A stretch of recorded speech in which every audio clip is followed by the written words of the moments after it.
Well, welcome everybody, and happy February 1st. It's hard to believe. Glad that you could join us. Today's session is being recorded. We ask that you stay on mute during the presentation, but we encourage you to utilize the chat box, introduce yourself, comments, questions. We want this to be as interactive as possible. I don't think anyone needs a tutorial at this point as to how to use Zoom, but if you've never used the chat box, it's at the bottom of your screen on the black bar, and it is the center icon. Just a little bit about who we are, the IPRO QIN-QIO. We are a federally funded Medicare Quality Innovation Network, quality improvement organization in contract with CMS.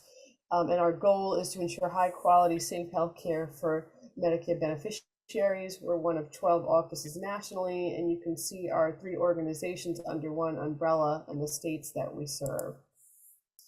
So today I'm functioning in a facilitative and presenter mode. I'm happy to talk about this topic, very excited to co-present with my colleague Karen D'Antonio. We're going to talk about immunization's role in chronic disease management. Karen and I both work for Health-Centric Advisors. I am an infection preventionist by trade and nurse, and Karen is a nurse as well and a SDoH. So we hope to bring some really useful information to you today.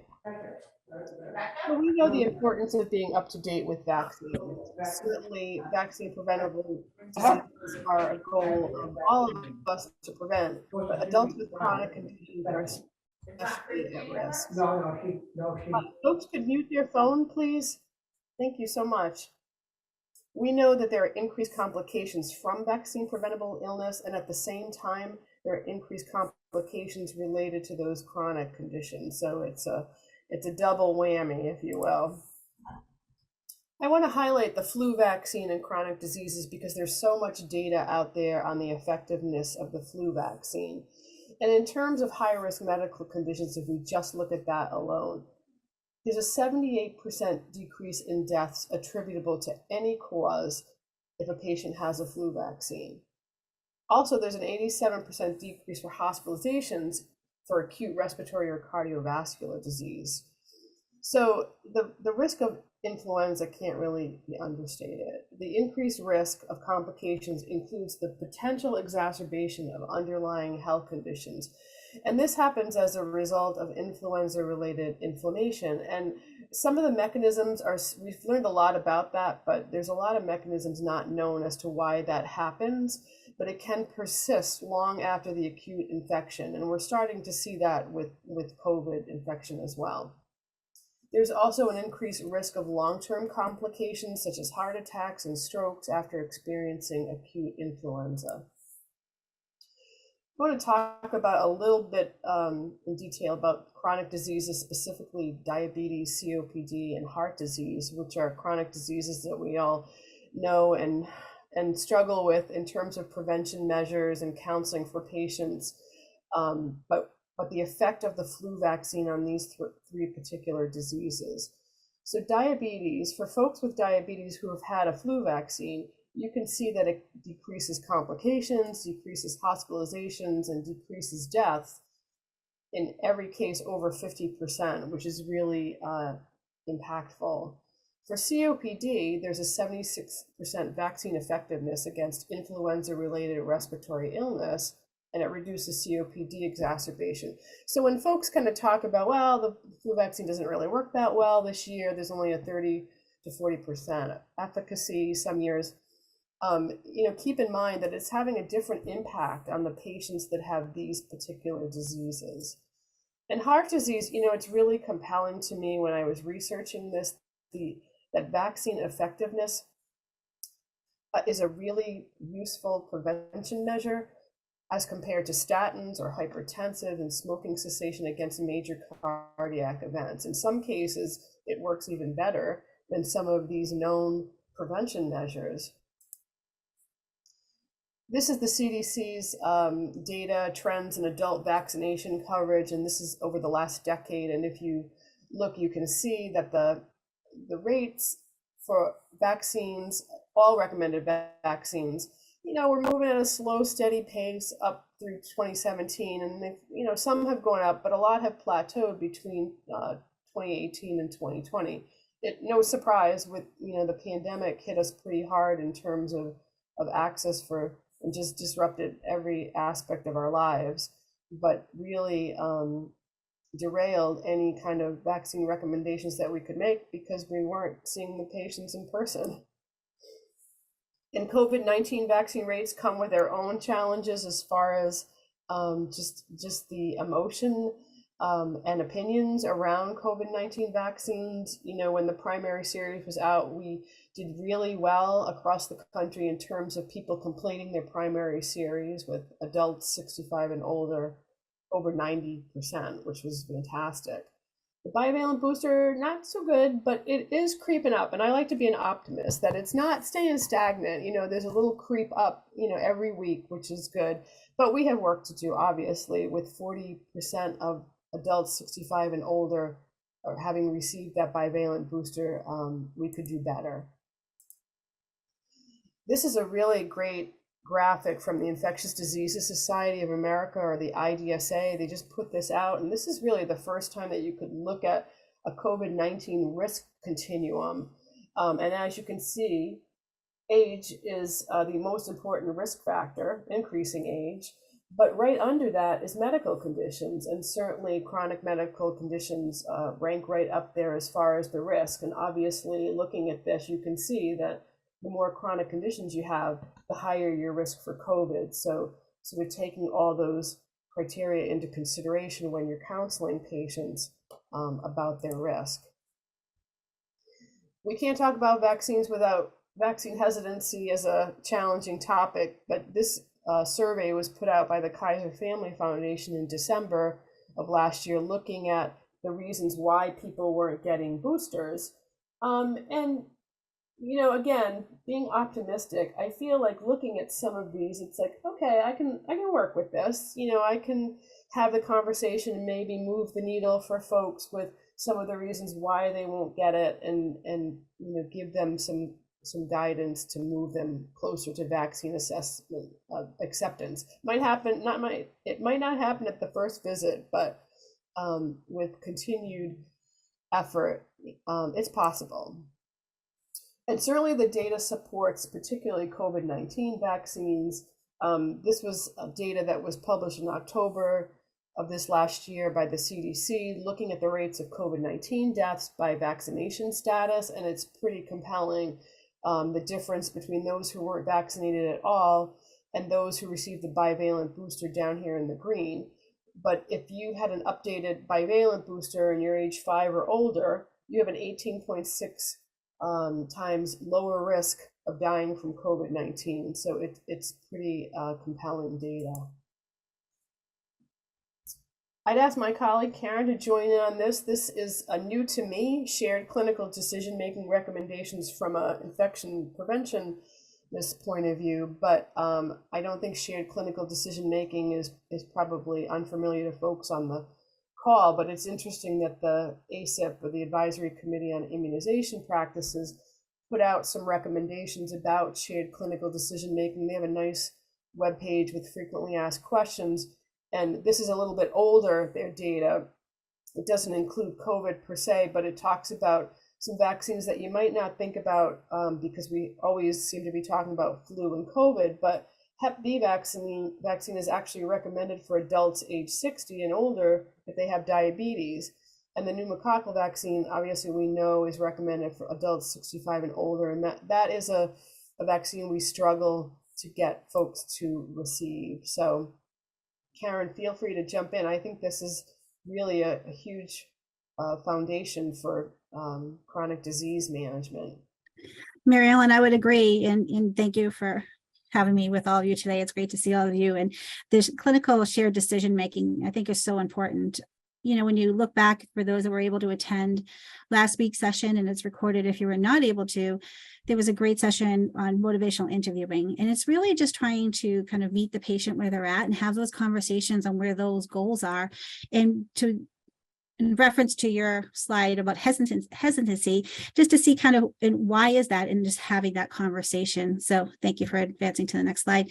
So it provides that framework of identifying options, including the risks and benefits, making sure they fully understand elicits their perspective, identify their goals. Like what are your goals? A lot of people want to stay out of the hospital. That's a great goal. These vaccinations can keep you out of the hospital, and develop strategies to meet those goals. Getting the vaccine, routine care, there's, multiple strategies you can take. So some of the best practices that we also learned during the motivational interviewing is really just being non-judgmental, having that conversation, listening actively, really focusing on the patient, listening to the patient, and using those nonverbal cues. As healthcare providers, we have such a great opportunity to educate our patients, their caregivers, on the benefits of the vaccines and try to instill that confidence in the vaccines and help them make their decisions. Yeah, I'd have to agree. And there's a lot of tools out there. I think sometimes we have the information pandemic. There's just so much information out there, and one of our goals is to really guide people towards what's the best resource for them in their practice setting. And I know, Karen, you this is familiar to you. This isn't a resource that I had known about, but Mass General actually has a health decision science center, and we provided the link for it. They offer decision worksheets, and I just highlighted a few of the topics that I saw as I was scrolling through their website. And I think it's helpful in terms of some guidance for you in conversation starting. I feel strongly that this is one area that we don't get a lot of training in when you're training in your respective profession, that you can talk about the importance of all of these prevention measures, but it's the how that sometimes is a little challenging. And the other thing I like about this webpage is you can customize your decision worksheet. So if you want to do something around immunization, then you can, you don't have to recreate the wheel. It gives you a starting point. And, I don't think it's any different with talking to patients about COVID-19 vaccination, similar to what Karen talked about with motivational interviewing for other vaccines or prevention measures with chronic disease management. I think COVID-19 vaccination is just a little more polarizing of a discussion. And let's face it, we're just tired of talking about it. But there's still a lot of misinformation out there when you again, query people about why they're not taking the vaccine. They don't think they need it. That's probably the biggest reason. And so that's just an opportunity to have this conversation, whether you're asking permission to discuss the vaccine, responding to questions that they might have about it.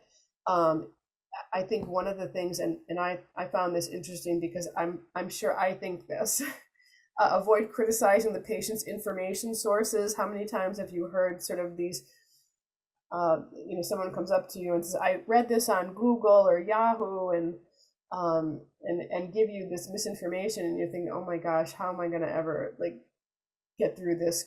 But it's really trying to have that non-judgmental, open-ended kind of attitude to really redirect people and give them the information, and show awareness. You're the messenger for giving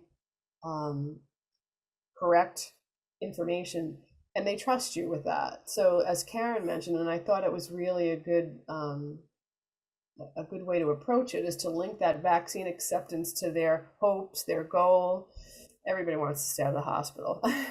And that's sort of a good common denominator, to use that as a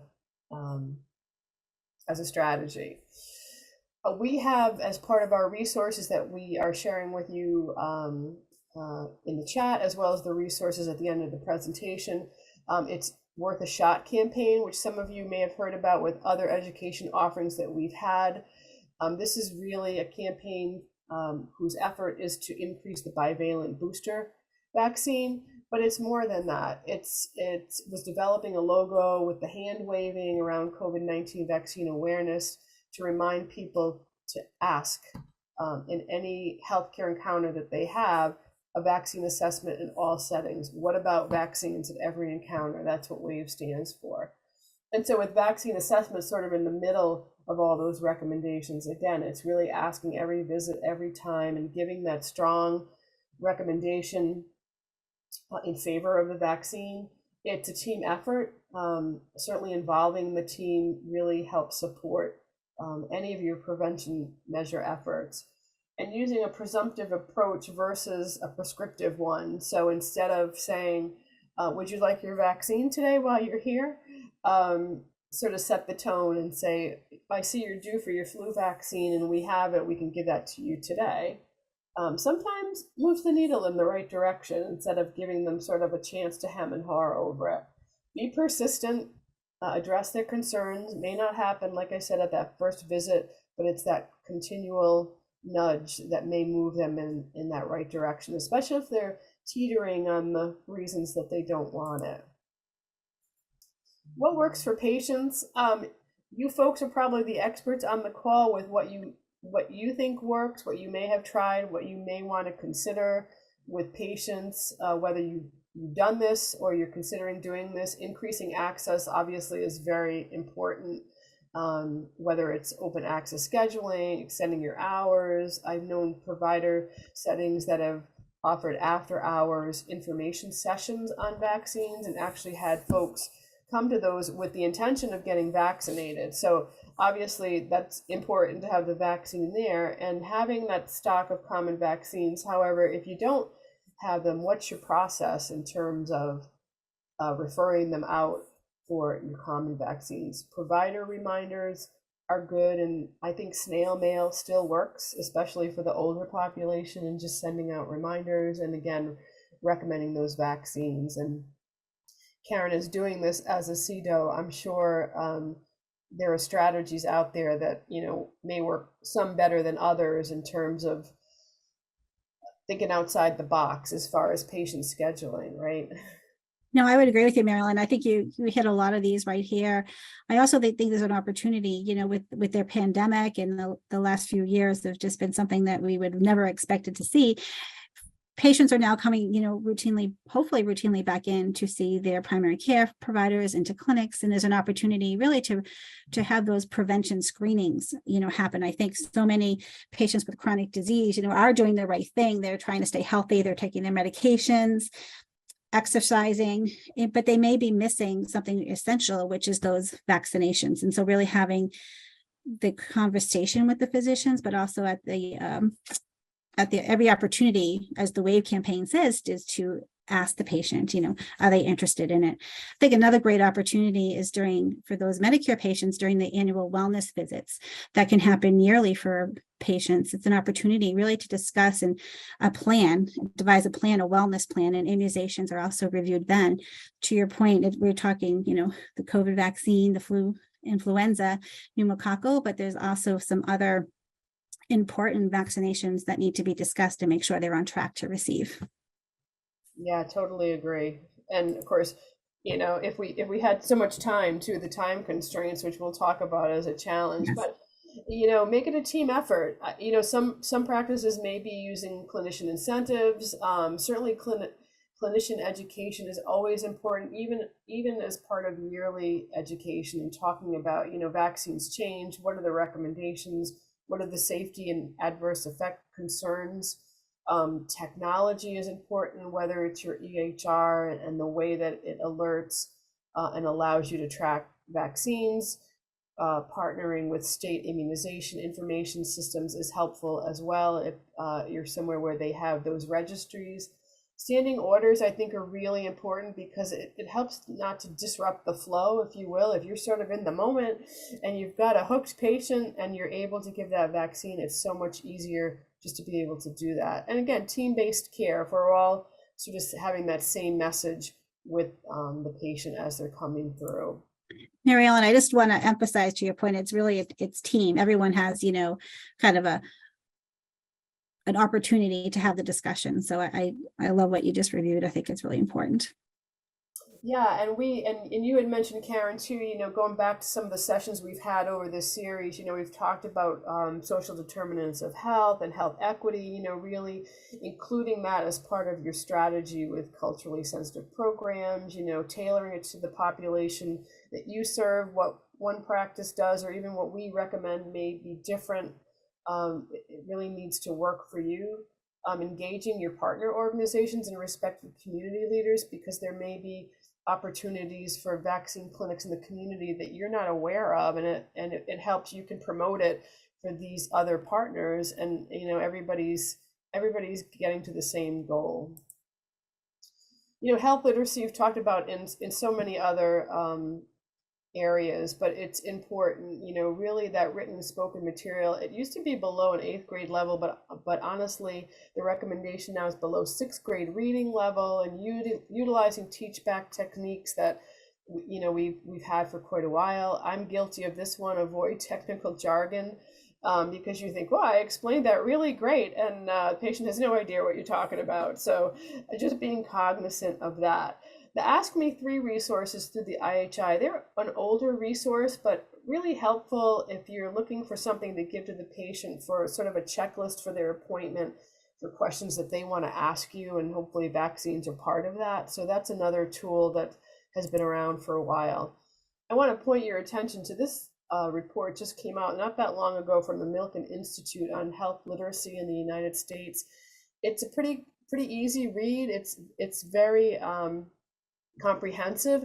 What I like about it is it talks about health literacy with enhancing assessments and reducing disparities. Not only, we talk about the written word, the spoken word, but they delve into the digital age and technology. And, you have to step back and think about that with older adults. How literate are they? I mean, even myself, my kids have to show me what to do in some of the technological advances. Even a COVID home test, I think, is a little challenging for people. So it just gives you pause to think about other opportunities. And Karen, I know this is near and dear to your heart, with February being Heart Health Month, the Million Hearts campaign. So if you want to just chat to our folks about what this entails. No, sure. Thank you for sharing this. And as we all know, February is Heart Health Month, and we're really excited to kind of kick off with this session today, and really protecting our heart and being opportunities for heart health. So Million Hearts is a great site that has a lot of tools, resources for those that aren't familiar with it. Thanks for sharing to take a look at it. And there's some information on vaccine and immunizations and the importance of it, the importance of just really having the regular preventative medicine towards protecting your heart, that without that can lead to complications.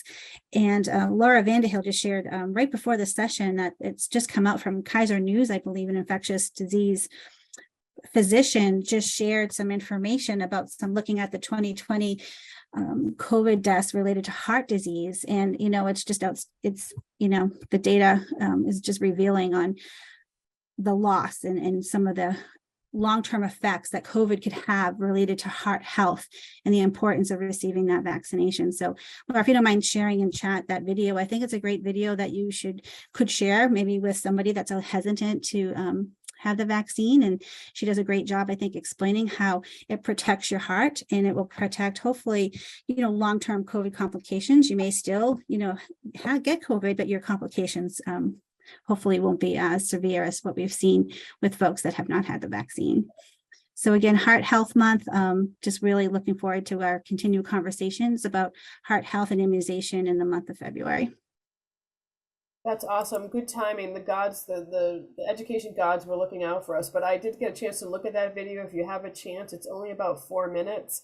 And you're going to see more and more data on the COVID vaccine, I think, similar to the flu vaccine, on some of the protections that it allows. And I thought it was a really, really great video. So, and it's short. So we have plenty of challenges. We've talked about this all through the series in terms of disparities, social issues that can impact, it's not just vaccine, just folks even getting to their appointments, having to face all of these social issues, the literacy component, the cost in some cases. A lot of times, I know in my own mind, I'm so focused on, you got to get this vaccine, but there's some cost issues that really impact patients' decision as to whether or not they can get it. Vaccine hesitancy, again, a global health challenge, as the World Health Organization has stated time and time again, and time constraints. You have so much to do during this health visit encounter, how to make it easier to get all this information in before the patient walks out the door. The good news is that vaccine coverage this year is going to be covered. Medicare and Medicaid announced with new legislative funding. that recommended vaccines for adults will be covered. There's some nuances to it. Some of it doesn't kick in till October, but the good news is that it's happening. And I think for a lot of people who would like vaccines and are cost prohibited, this is going to be a really big help. So with that, for a few moments, we'd just like to open it up for questions, comments in the chat, and really what works for you? What is your process? What issues and challenges do you face that, we may not have covered today? And do you ask? We talk about all these things that we're doing, but the bottom line is, do you ask about vaccines in your setting? Because for some folks, this is not, again, so many compelling recommendations that they have to make. Is this sort of left out? So Karen, I invite you to join in, because I know you've worked for quite a while in the provider office setting, doing some case management and chronic disease management, and it's challenging. It is challenging. I think you brought up earlier, time is always a factor. There's so much to discuss, to review, to go over, and time is limited for sure. I do know that I have heard some of when you talk about challenges as it relates to, unfortunately, some physician offices may not be having the flu vaccine available for their patients. So the great news is the pharmacy has it and has a lot of access, but then that is an issue when it comes to transportation for some, and how they get there, and how they understand how to, book those appointments to get the vaccinations. So I wonder if anyone else has had any challenges around perhaps a provider not having the actual vaccine in an office setting. Yeah, the other thing, I know it's been a huge barrier with COVID is the fact that it comes in the multi-dose, and sometimes the vaccine isn't released for that reason if you don't have the anticipated number to give. So that has been hugely challenging for people. It's great when you say, well, we're trying, people are trying, and then when the access is more challenging, then people realize that's always an issue. So good point. Yeah, and I think someone said they have no problem accessing the vaccine, although we do waste doses sometimes, which I'm sure is extremely frustrating, but it's great that you have access to the vaccine. The positive side of some of the, the access in the pharmacy, I think, is really a great opportunity for folks that work, because there's all different kinds of hours and on the weekends that you can go in and receive your vaccines, the flu and COVID. So I think that's wonderful. Yeah, that's great. Yeah. So I just want to share quickly some resources that you may be aware of. Certainly the CDC puts out their adult immunization schedule, and I always encourage people to check regularly. They're always updating. But the nice thing about it is it's sort of a one-stop shop. It includes information on how to report vaccine adverse events. It has a hotline for questions or comments right to the CDC, which I think is really helpful. It also has a link to some of the apps that you can use as part of immunizations. I love the apps. I think they're just so convenient these days with everybody with a smartphone. It's nice to have them on your phone. The CDC vaccine schedule through CDC is great. And also the Pneumo Vax Advisor, the Vax app. I think this is a great tool because the pneumococcal vaccine is so challenging in terms of where the patient is at and what vaccine they need. This walks you through it in a few quick clicks, and it'll tell you exactly what your patient needs. So I think it's a great tool, and it's free, which is even better. CDC has a host of adult patient education tools. We provided the link for that. It has not only written education for both patient and providers, but it has some videos with providers really talking about how they talk to their patients about vaccines. So that can be helpful as well. We have multiple immunization resources as part of our It's Worth a Shot campaign. I encourage people to utilize them. There's some great education resources as well as toolkits and videos and all kinds of information. And then again, the resources that we talked about, we're going to share with the slide deck. And also a reminder that this series, the 4 sessions, are recorded. The first two are up on our website with the slide decks, and I anticipate the third and this one up shortly. So please check in and share this information with folks. We have a link to our guest blogs. We have different community partners offering their perspective on why vaccine is important. They're pretty compelling reads. And then also to check back with us often for our upcoming events. And Karen and Laura, any last words before we end? Well, just a quick question from Sheila. For anyone who's on the call, what system do facilities use to track vaccines? She's saying they're doing a lot of manual Excel sheets. So, anyone who has suggestions on best systems, please share. Yeah, that's a good point. You talk about all this stuff, but the logistics of it is really, really challenging. I don't know, Karen, from your perspective, if you any EHR tips, because I know oftentimes there's some interactive and automated systems that take you away from having to do all that manual entry. No, you're right, Marilyn. I think the downside is every EMR operates a little bit differently and has different reporting functionality. It sounds like maybe Sheila's does not provide that functionality. Wonder if anyone else, I think she said she used Sigma Care is their EMR, and folks, this call is just about over, at least a minute over, but have anything they'd like to share with Sheila, I'm sure we could send that information to Mary Ellen and we could get that information over to Sheila, and I'll think about it a little bit as well.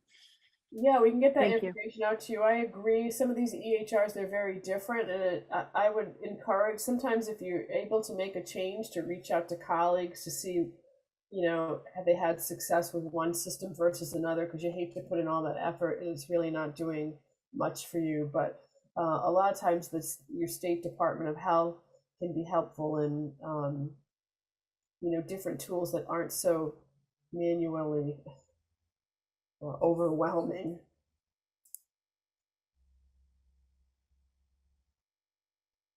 But we'll certainly, I'll keep my eye out, Sheila, and any information if people want to pass along to me, I'm happy to share with this group as well. Yeah, thank you. It just doesn't, probably doesn't apply to most on this call because it's not a big problem in the geriatric community, but we're a pediatric facility, so I'm not only tracking COVID, but varicella, everything else.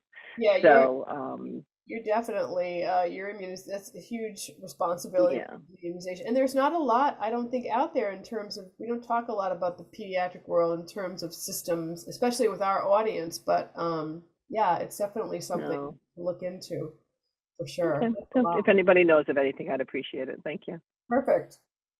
All right, well, with that, I thank everyone for joining us. I will send out an email to all that registered when these slides and recording are available, and we just want to thank you all for your continued partnership and your commitment to quality improvement and health equity.